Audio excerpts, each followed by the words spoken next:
Chapter 9. I do not want you to take drugs with that woman. Marcel, French traveller. Eventually I had to put on some nice clothes and come join the party, which started in daylight. Before I'd even gotten into Philippa's gorgeous, red, mud brick home, I was greeting another guest. Luckily Aidan, Pierre, Matt and even Philippa was there to take the load of this male's massive personality. I was glad I didn't have to deal with it on my own. That would come later. Philippa's son Aidan had come back from working away. It wasn't what I expected. He had Philippa's massive frame, but his father was obviously not as pale as Philippa. Aidan had olive skin and deep brown eyes. I know it's bad to describe young male skin, but I can't help it. When you're over 50, everyone under 30 is a sight to behold because of their perfect hydrated flesh. Whoa, go easy with that, woman. You sound like a serial killer. This place is rubbing off on you too much. Personality-wise, he was very charming. I didn't detect any misogyny, considering his mother was a bit hard on him regarding making him pay rent to live here, even though he wasn't living in the house. And he was the chief builder with the actual apprenticeship in making all these weird structures safe. We spoke easily one night in the communal kitchen. He checked out my work with painting 2 18-foot caravans and complimented it. We'd work side by side on the bus as he finished the panelling so I could paint. He appreciated my hard work without actually saying that his mother was a bit of a slave driver. I had no intention to screw the crew. Well, maybe Pierre. And I didn't look at him like that. He was a friend and I really needed the support in this place. I had to keep in mind what one of the women at the pub dinner had said. I'm glad I don't have a daughter who's going out with the son. His reputation preceded him. The huge loud dude that we were all standing around in a circle talking to lived local and ran a mustering company, employing local community blokes. This was very admirable, until I heard him describe them in not so flattering terms later. Anyway, this was my first impression of Andrew. Philippa was drawing him out, getting him to talk about himself. He was pretty verbose, so there was no need. He talked about his family and how they'd been in the district for a few generations. It was like Philippa was vouching for him before the party began. Why? We all went in and started on drinks and nibbles. This is when I got to know yet another commune member. This one held higher rank than all of us as he lived in the house. And I had seen him one day as I drove past the house. Illegally, we were meant to use the road that hugged the fence line around the home paddock, so we didn't put dust through Philippa's precious house. That day he'd been shirtless and walking around the veranda. Something told me that this was Philippa's local squeeze. How typical of her not to tell me that she was screwing the crew, even though I'd opened up about my sexual history. Kevin was sitting a distance away from me on the circle of chairs, but we struck up a conversation. It was something about dogs, and I relayed a terrible story that I'd heard once. I hoped it was an urban myth. Philippa had 2 dogs. One was a little chihuahua with a huge attitude, and he must have been the prompt for us to talk about little dogs. Kevin and I were laughing at something the dog did. My anecdote was, someone couldn't find their little chew dog. They popped open their reclining lazy boy armchair and the dog flew out of the folds, having been trapped inside. I started uncontrollably giggling as I told him this. He was laughing too. I surprised myself with how cruel I was laughing at this tale. This place brought out my dark side. I also really needed the laugh. This bloke relaxed me with his easy nature and he seemed to have a wicked sense of humour too. Kevin was also from my part of the world. He'd been born in North Queensland, a Murray lad, and been adopted out. He looked my age, but black don't crack, and I was surprised when I heard him tell someone that he was nearly 10 years older than me. His family moved to WA, and he'd eventually become a heavy machinery operator for road crews. I asked him about getting work, and he urged me to contact the company he worked for, and another in town that might need truck drivers. I'd seen job ads for these companies also, and unfortunately they needed more than just my HR license. If only I could drive a loader, steamroller and backhoe. And unfortunately for me, I found him pretty attractive. It was unusual for me to find this in someone around my age, and luckily I'd had the insight to put 2 and 2 together about he and Philippa. He seemed like the kind of guy that if I named the time, he'd name the place. and if I got with him on the sly and Philippa found out, I'd be the one ending up on the compost heap, not him. Philippa's whole embracing of regular, non-committal situationships would only extend to her, not the guy. Something told me that he was already community dick. He was describing working out on the Western Road where he lived in the camp for a few weeks at a time. He said it was the kind of like a prison. Eat what they'd cooked, when they fed it to you, and surrounded by people that you'd worked all day with on your downtime. This is why I'd be frightened to work in the mines. I'd been to boarding school, and even though I'd been able to put up with it because of that, I don't want to serve any more time. Kevin said that he was going back to camp earlier than when his swing started. There's not much else to do, so I may as well go earn money. A good plan, but it seemed a little odd after his description of the camp is pretty oppressive. Maybe he tired of Philippa and was going to put in time with another woman for a week. This wouldn't surprise me. There were more people arriving at the party now. An African guy and a blonde woman, 2 wheelchair-bound community elder women and a younger community woman who looked after them. I was giving them cigarettes and they said to each other, "She's such a nice person." I could play Philippa's game also. They were lovely women and I wondered about something Philippa had said on our oversharing day out at the Kimberleys. People in town gossiped about how she gave drugs to the community elders.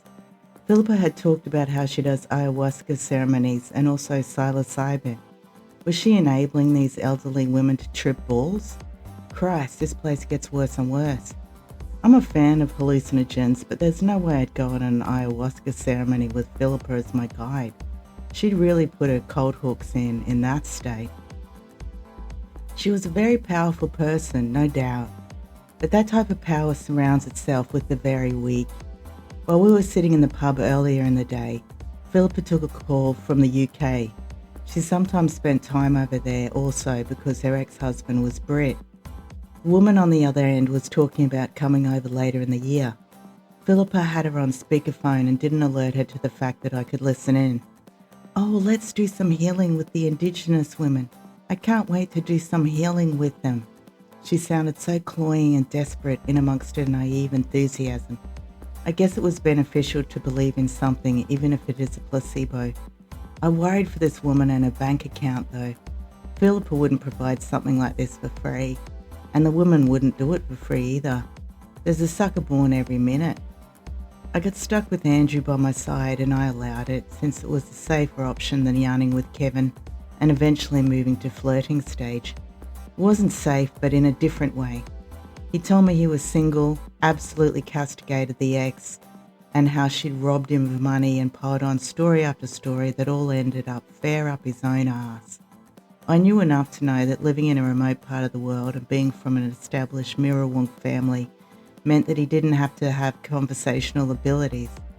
He was obviously very interested in me, but do you think that I've had the smarts to ask me questions about myself? His whole body was right into my personal space. So after doing the "yeah, wow" thing for a while, I just physically recoiled, stared straight ahead and went silent, so as not to encourage him. When Marcel and Clement showed up, I quickly gravitated towards them. They were a safety beacon. Eventually we found ourselves sitting at a table away from everyone. I thought I'd better share what I'd learned from Philippa and her involvement with a real cult. These boys were smart enough to know that Philippa was a wannabe cult leader. Marcel described it well in his beautiful French, thought translated to English language. ESL people have a poetic-sounding interpretation that shows that pretty much every language is better at description than ours. Philippa is so full of love, but she is also the devil. So well put. I love those two. I told them that I'd asked Philippa for some ayahuasca so I could give it a shot and see what it's like. Philippa replied that I couldn't just take it on my own. There had to be a guide, surprise, surprise. To which Marcel humorously warned me, "I do not want to see you taking drugs with that woman." We were having such a great laugh until we were interrupted by Andrew. He started in on his own convo, of course, and I finally had a gutful. He was bitching about the community kids thieving, and he said the phrase I've heard so many times before in little country towns across Australia by thick bogans. We're going to take a couple out bush and teach them a lesson. Oh, so you're going to fucking kidnap teenagers? Is that what you're saying? Because if anything happened to those kids and they put out a missing persons, I'd go straight to the cops and tell them what you've just said now. If you're going to do that shit, don't tell anyone for a start. And if the community found out what you did, you'd have more to worry about than the fucking cops. You'd start a war that you couldn't win, all over stolen fucking dirt bikes. Andrew got up and left. Marcel turned to me and said, I already loved you, but now I love you more. Andrew couldn't have had better timing. We three had been talking about that too. I put a situation to them. If community kids stole your car, how would you feel? Marcel replied, we'd be sad, of course, because it's our only possession in Australia. But we wouldn't be angry. Those kids' lives are so much shittier than ours. I love Marcel and Clement, and now I love them more. Something happened next that was quite cult adjacent. The African guy asked all of us to form a circle around Philippa and sing happy birthday. We had to join hands and close in and walk out again. It was some highly awkward worshipping shit. And it got worse. We had to say something nice about Holly. She's a tall woman, but I could see her growing even taller with all this ridiculous worship. We three quiet rebels were playing along but side-eyeing each other. Philippa was gracious enough to say nice things about us who'd helped bring about this party. Probably smart, not gracious. The elders and their niece on the veranda called out all sorts of lovely things to Holly. They knew which side their bread was buttered on. Next, it was time for things to get actually culty. The little Aussie girl Adriana ran around and gave out little packets of shrooms. I declined. Philippa even came over and checked. Because I'd admitted my love of psilocybin, I had to come up with a believable excuse on the spot. I said that I was a day tripper, couldn't take them at night. There was nothing she could do. The boys accepted them and I told them I'd keep watch over them. Poor Clement started to trip and he started to cry. We'd been talking about our lives and he'd been saying that he really didn't know what to do with his. He kept repeating, "You're so cool, you know how to live." I told him that it was only because I was old and I'd been through such horrendous shit in my life that it was natural to get wiser and better at life. He was crying about the state of the world and what was to come. He was right to cry and I felt so awful for him, for the world he'd inherit. Marcel came barreling over and said in a loud whisper to Clement, "Come with me now, this is a cult." They didn't talk to me, they both just took off. They were going to hang out at the rental house. I was glad of that, they were safer there. I walked up to the eskies to grab myself another bluefish, and I heard Kevin and Matt yelling at me. They were happy-toned, but Kevin was saying, "This is a rort, I call bullshit." I realised they were calling me out because I didn't take the shrooms. I told them I was a day tripper, grabbed my drink and moved away pretty quick. What in the French toast fuck had been pre-planned for me if I'd have taken those drugs? Were they even shrooms? This place is a fucking nightmare. I didn't have to worry about liking Kevin anymore. He was as bad as Philippa. They were welcome to each other. It was rapey as all get out. I started to think about something else that had happened. At one communal dinner, I did what I usually do and filled my SodaStream bottle with soda water and agave. I sat sipping it and automatically put the lid on each time. It was more so it didn't spill on the uneven ground, but I'd had my drink spiked before, so maybe it was just self-preservation. Philippa noticed this and commented on it. "So you fill your soda water bottle and make a drink out of it." It was an incredibly inane thing to notice and even talk about. Was she noticing that I seemed distrustful of my drink around this crowd? Was my self-preservation messing with her plans? It's not worth asking or even worrying about. Just keep being careful because this bitch is sus. I headed off to bed and was so relieved too at that. I locked myself in my little cruiser bus and even contemplated locking myself in my van for the night. I didn't. As I walked past that other house, I saw a little crowd of dissenters in there having fun. I hope they were all being good to Marcel and Clement. Margarita was trustworthy, so I figured they'd be in good hands. She had a permanent job with an ag agency, so Philippa didn't fuck with her. Her rent alone would have been very valuable to Philippa. Aidan was there though. I think only women weren't safe around him, so I didn't worry about it any longer. What I would have given to find out all the answers to my questions and drop them fairly and squarely in it. This place seems to close up around the initial wound of evil that lurks amongst the good sides of it. In other words, I get up in the morning and I'm cheery and business as usual, loving the company of the young'uns, appreciating Philippa if she's being nice Philippa, keeping calm and carrying on. There's always something to ponder that's not cool, absolutely. But I ponder it in the beauty of the day and feel like it's no direct threat to me. I guess that's cult living for you. Regardless of this, my suspicions were still there quietly in the background, and I calmly made excuses where I had to. A group dinner that night where we were all allowed into the big house, the Queen's Sacred Temple, saw me declining the invitation with a headache excuse. I've taken too much THC oil and I'm really out of it. It was kinda true. I needed to spend the day high. What the fuck was going to be in my food and or drink at that thing? Philippa told a story last night while we were sitting around a table with early guests. One woman, white, used to be married to a local copper. I wonder why the fuck she'd hang out with Philippa, but I had to remember she weaved her magic on vulnerable women with her whole wellness hustle. This woman was very timid too, perfect target. Anyway, Philippa started to talk about one of the past free labourers, which was unusual. He was from Estonia and he'd skipped his visa, according to Philippa. He lived up behind the house here and slowly went insane. He started off really nice, but was just growing, smoking and selling pot. He couldn't do anything, couldn't work or visit a doctor. And there's a really bad energy happening in that spot where he was camping, so that would have affected him. There was no final chapter provided by Philippa on that poor, young, vulnerable traveller. He probably had something in Estonia that he was escaping from. And being an illegal refugee would make your life pretty challenging. But I would bank money on the fact that the only evil spirits living in the campsite behind the house was Philippa and whatever males she recruited to help her.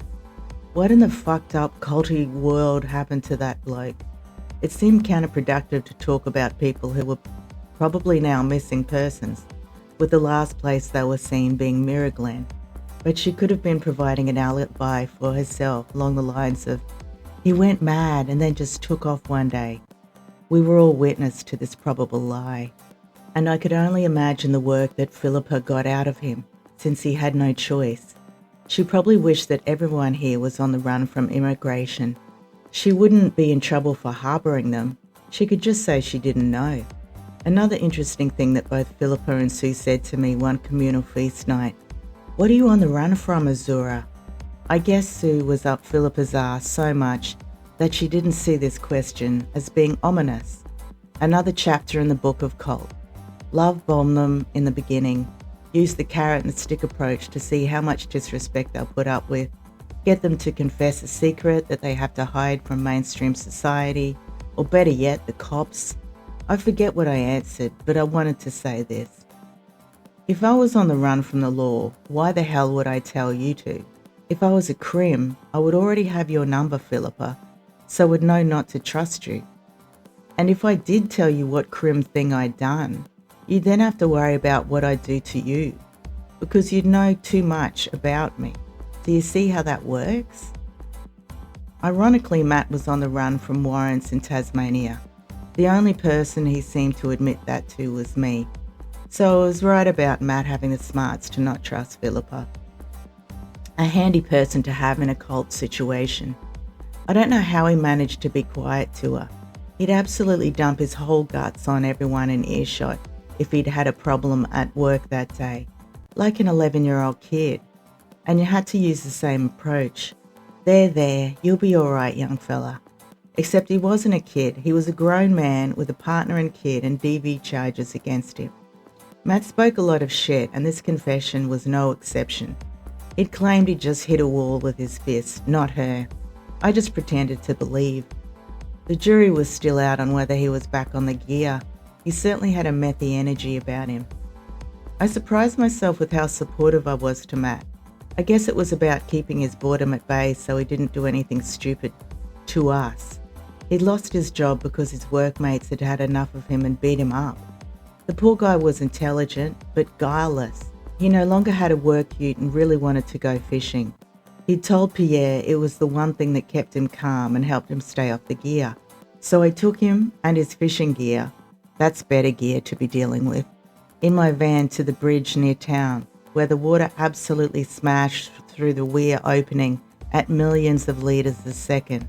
We jumped through the fence that was clearly signed with do not enter warnings, and even the fine amount that we'd be looking at. I hated to break the law, but I was doing it for my own preservation. A fine from the Fishies, Department of Waterways or something, was preferable to dealing with Matt if he went postal. We crouched up on a rock and threw our lines into the fast-moving water at an angle that ensured the sinker was swept by an opposing undercurrent underneath the rock we were on. Barramundi bit so much that we were throwing them back in if they weren't massive. Matt was a new man, or boy. He was so excited and so encouraging to me with fishing instructions. I was a new myself.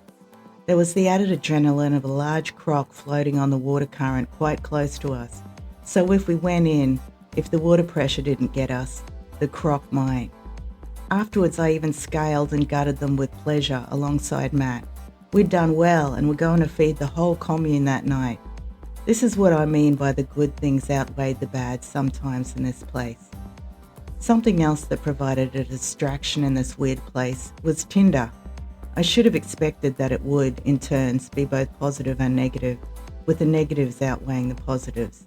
But I'm nothing if not adventurous and curious. If the hot young Italians were here, who else might be? I'd ran into the brothers at a local markets in the Mirrawong Park. I bought some Italian food from their food truck, and they were charming as ever to me. The older brother, Sam, handed me my food, and even though he was up high in the food truck, he seemed to be bowing to me with both hands outstretched. That was either great customer service or he was offering himself. The hot one was quite busy and distracted. I saw a beautiful young community girl come and talk to him in a familiar way, and I decided that he had a girlfriend. His absence on Tinder was also an indication. Who was on Tinder that really surprised me was Felix. So he hadn't left after all. I didn't match with him, instead pondering his situation. After Philippa had spoke of the Estonian, I figured out that the poor guy was blowing his visa. He'd have never made it back to his Darwin flight in time hitchhiking. And because of Philippa's description of the Estonian predicament, I also figured that he was quiet because he was about to become a person non gratis, probably going to work for the Italian's mother's mango farm and completely at the mercy of the whole family. Pretty vulnerable situation to be in. Better get off Tinder, mate, I thought to myself. I guessed immigration didn't have a big presence here in the Kimberley, so hopefully he'd be fine and be able to make bank for his relatives in Kenya. Mirrawong sure threw up scenarios I'd never seen before, and I'd seen a fair bit of life.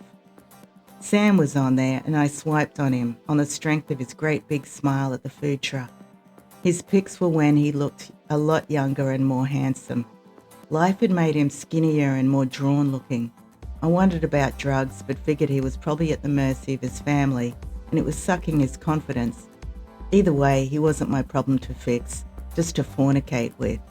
Yuck, I hate that word, but I wanted an F for alliteration without using the obvious one.